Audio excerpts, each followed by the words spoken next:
Okay, this is 8th grade, 7.2.2. How does y change with respect to x? I'm going to do my best today to transfer the camera to the graphs and then back over here and then back over here and then back over here, because we have lots of graphs to look at and it's just too hard to draw them all here. So we're going to start with our intro.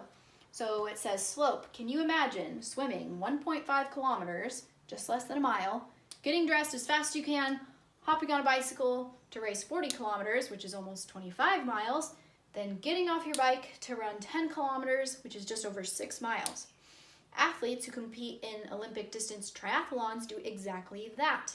In the 2008 Summer Olympic Games, Jan Frodeno of Germany won the gold medal by finishing the triathlon in 1 hour, 48 minutes, and 53.28 seconds. Frodeno did not finish the swimming section in first place, though. In fact, he was not even one of the first 10 people to finish that part of the race.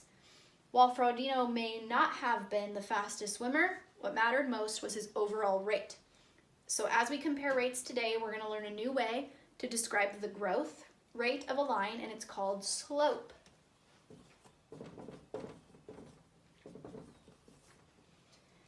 As you investigate rates of change, use the following questions to facilitate discussions with your team. How can I use the graph to figure out which racer is faster?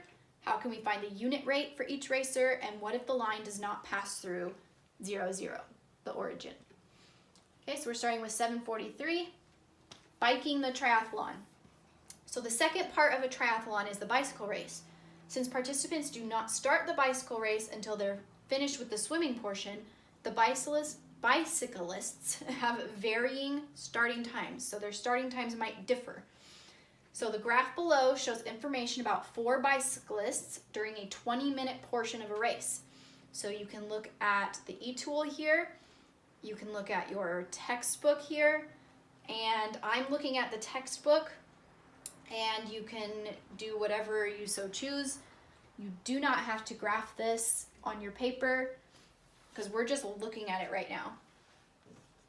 So for part A, this is 670, no, not 670, sorry, I'm still in 7th grade over here. 743, there we go.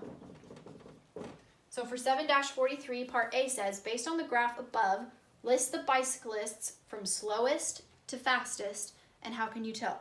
So this is where I'm gonna transfer the phone, and hopefully it doesn't switch off, because it's never fun. Because when I have to edit it in iMovie, it just cuts my head off, and I don't like it. I don't think anybody would. Okay, so here's our graph. I'll try and zoom in a little bit. So we're looking at the graph, and it wants us to list A, B, C, and D from slowest to fastest. So I'm looking at it. I'm noticing distance is going up here, and time is going up here. And what I'm looking for is which line looks steepest and which lines look not as steep. So right off the bat, I'm noticing there's like this line is going up at a much steeper rate than the other ones. And that looks like it's person B. So that one's probably the fastest. Then I'm looking at C and A, and they actually look pretty similar in terms of the steepness of their lines. So I'm gonna kind of lump them together as like second fastest. And then our slow guy looks like D. He looks like the less steep out of all of the lines, because he's not going up as quickly as the other ones. It looks like he's kind of lagging. So if I were to put these in order, I would say D is the slowest.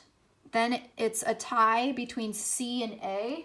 I'm just double checking on my paper, sorry. And then line B looks to be the fastest. And if you want to explain that for part A, I would just write, by observing the lines and how steep they are, I could put them in order from slowest to fastest. And let me just double check that that was correct. D, C, A, B. Okay, good. There we go. So we've finished A.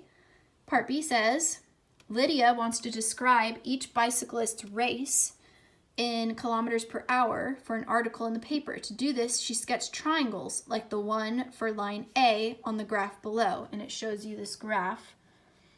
So she sketched a triangle for line A, and it says 6 over and up 4. So there's her little triangle. And this question is asking, where do the 4 and 6 come from on the racer's triangle, and what do they represent? So they come from, I'm looking at my paper too. So 6 represents what? 6 represents the minutes, and 4 represents the distance. So you can write that down. 6 represents the minutes, 4 represents the distance. And this is showing that for every 6 minutes, this racer goes 4 kilometers. Every 6 minutes, this racer goes travels 4 kilometers. Okay, so that's part B. Part C says, these numbers can be written as a rate in kilometers per minute to describe the distance the bicyclist rides as time passes. The fraction 4/6 represents how the graph of the line goes up 4 units. For every 6 units, it moves to the right. The number 4/6 is called the slope of the line, and that's important to realize.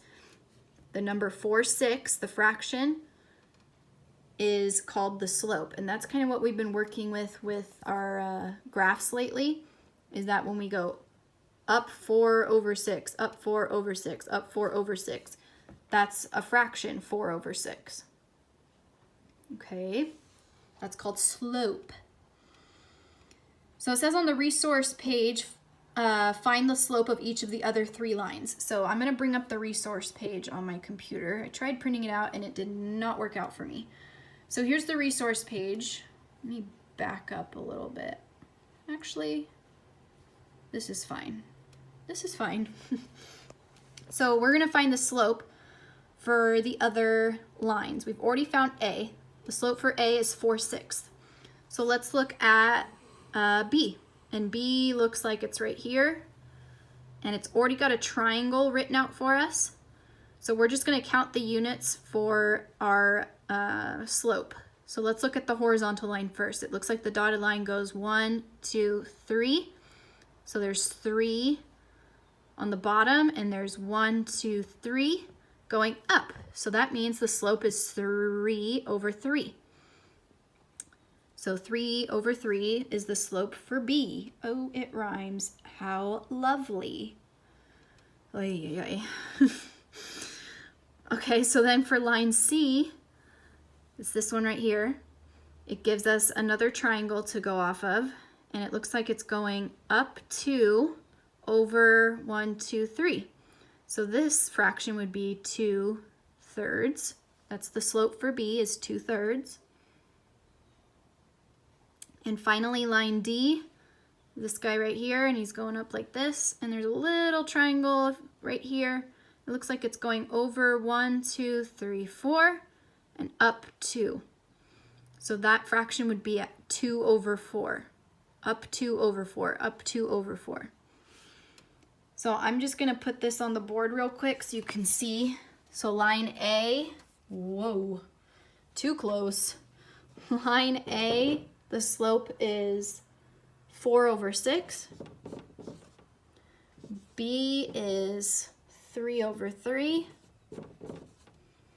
Line C, sorry, I'm trying to do this and hold the camera at the same time. 2/3, and D is 2/4. So there is our, that's not for part A, is it? That's for part C, because we did A already. So this is part C of 743. So we use the graph to find the slopes of each line. So those are the slopes. Let's go back. Sorry, I'm looking at my laptop now. So it says part D, did the slopes in part C that we're looking at confirm your ranking from slowest to fastest in part A? If not, review your slopes and your comparison of rates based on the graph to find any mistakes. So if you remember, my order from slowest to fastest was D was slowest, then it was like C and A to tie for second, and then B was the fastest. So let's look at our slopes. So it looks like D was 2/4, so I'm gonna write it here, 2/4. C was 2/3. A was 4/6. And B was 3/3. So I'm looking at those fractions right now, and I'm trying to notice, are those fractions that I just wrote ordered from least to greatest? And if I want to reduce those fractions to make it easier to see, I want to do that right now. So 2/4 can reduce to 1/2. 2/3 cannot reduce, so it stays the same. 4/6 can actually be reduced if you divide top and bottom by 2. It becomes 2/3, interesting. And then 3/3 can reduce to 1. So if I'm looking at my fractions, 1/2, 2/3, 2/3, and 1, those are in fact ordered from least to greatest. So it does confirm our rankings from part A. And that was part D of 743. Yippee! All right, let's go to 744, and I'm gonna put you back on the thing. Hopefully I don't.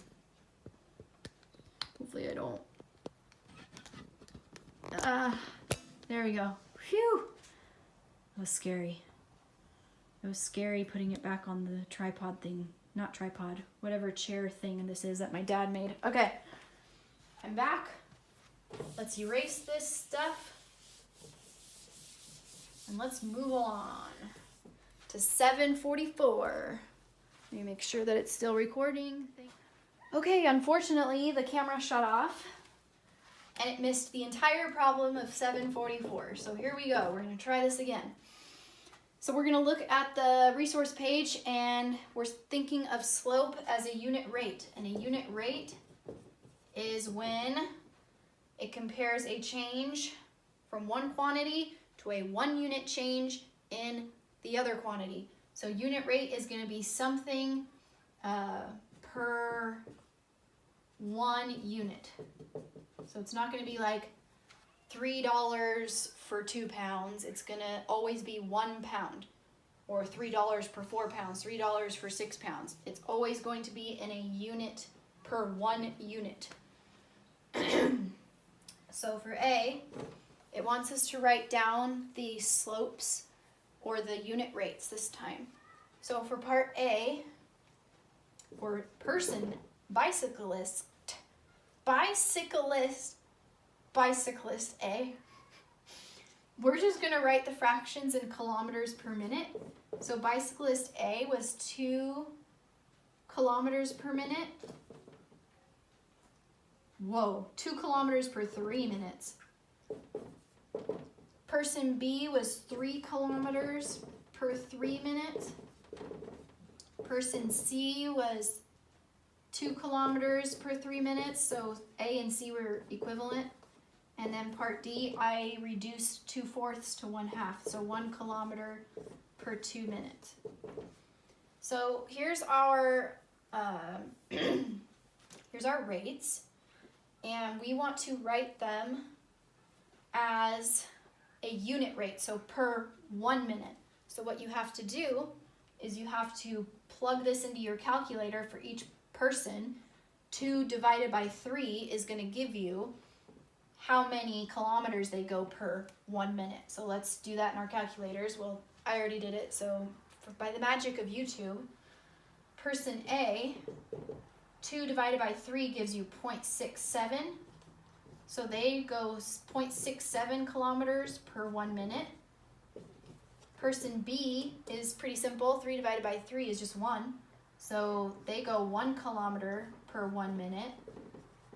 Person C is the same thing as person A, so you can save some time there. And person D is 1 divided by 2, and 1 divided by 2 is 0.5. So 0.5 kilometers per 1 minute. So there's our unit rates for each bicyclist. and I'm gonna draw a line. So these are the unit rates per 1 minute only.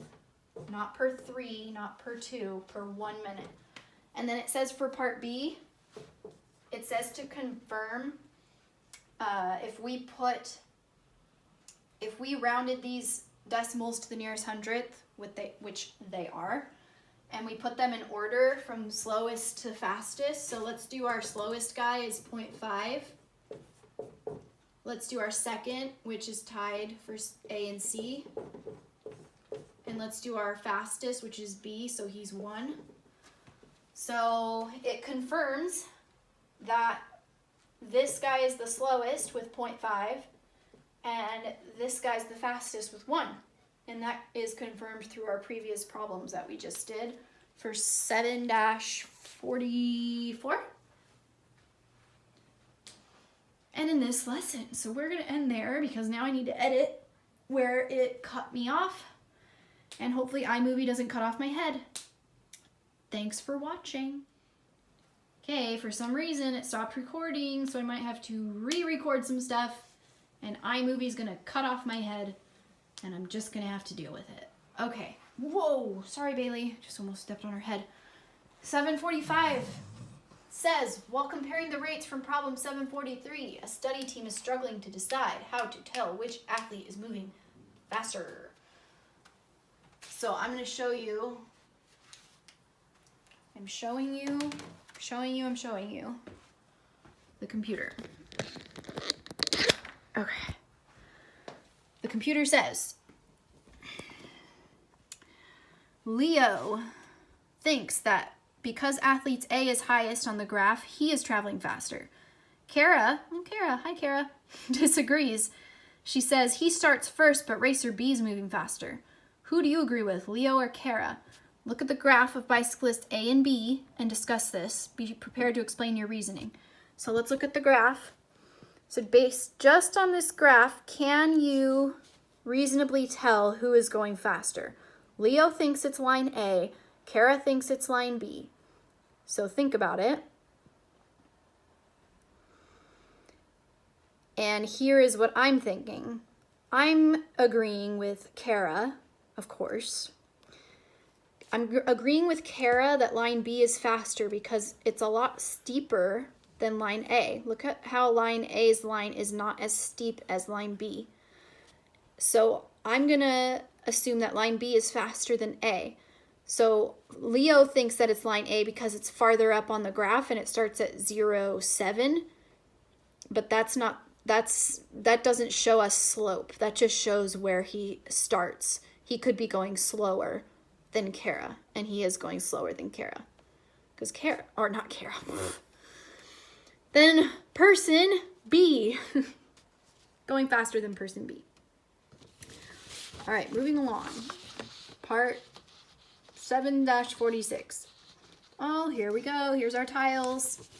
So it says in chapter 4, we looked at how tile patterns grow. You examined how the growth rate could be seen in the table, graph, and rule for the pattern. One of the patterns you looked at and its graph are shown below. Okay, so we've looked at this before. So here's the tile pattern, and then here's the graph for that tile pattern. And it says, part A, what is the growth rate for this pattern and how can you tell? So remember, growth rate is just how is the pattern growing each time from this one to this one to this one to this one. And I noticed that figure 0 started with 2 and figure 1 had 1, 2, 3, 4, 5. Whoa. Figure 1 had 6. And it looked like there was a consistent growth from each figure. So to get from 2 to 6, you add 4. And I confirmed that we add 4 every single time. So the growth rate is 4. And you can say that we can tell because the tiles are adding 4 every time you move up in a figure. For part B, it says, what is the slope of the line on the graph? How does this value compare to the growth rate for the pattern? So let's look at the slope for this graph. So I need to find 2 points that I could use to give me the slope, which is just another way of saying the growth rate. So let's see. I'm going to go over 1, and I see a point up there that lands right nicely on a coordinate. So I'm going to go over 1 and up 1, 2, 3, 4. Over 1, up 1, 2, 3, 4. Over 1, up 4. Yay, it's doing the same thing. So it's going up by 4. So the slope is 4 over 1. For part B, it says, what's the slope of the line? It's 4 over 1. How does this value compare to the growth rate? It matches the growth rate. All right, last one. We got some hiccups. So 747 says, Mr. Rainier's class has been struck with hiccups. 3 of the students track their number of hiccups over time. Assume each student hiccups at a constant rate. It's quite an interesting thing to record. Sorry, I keep moving the camera. I'm looking at my notes. Okay, so what I did is I looked at student 1, and they have a table. Part A says, which student has the most hiccups per minute, and justify your answer. So what I did is I found the growth rate or the pattern for each student. So for student 1, I wrote down 8 over 2 because I want to know the hiccups compared to the time. So I put 8 over 2, which reduces to 4. So that means that student 1 is hiccuping 4 hiccups per minute. It's per minute. So I noticed 8 over 2 was the pattern, the slope, and that can reduce to 4, and that's hiccups per minute. So that reduces to 4 over 1, same hiccups per minute. And that was student 1. Whoa, there we go. Student 1, 4 hiccups per minute.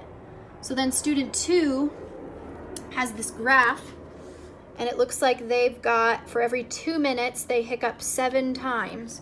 So I'm gonna write that down as the slope. So student 2 hiccups 7 hiccups every 2 minutes.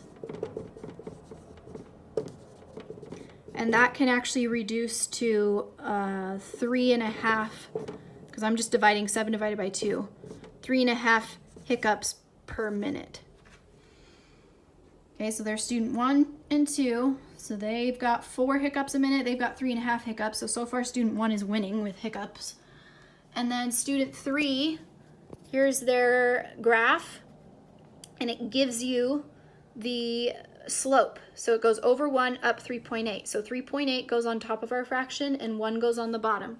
So I'm going to write that down for student 3. It was oh my gosh, I just hit the chair. 3.8 over 1.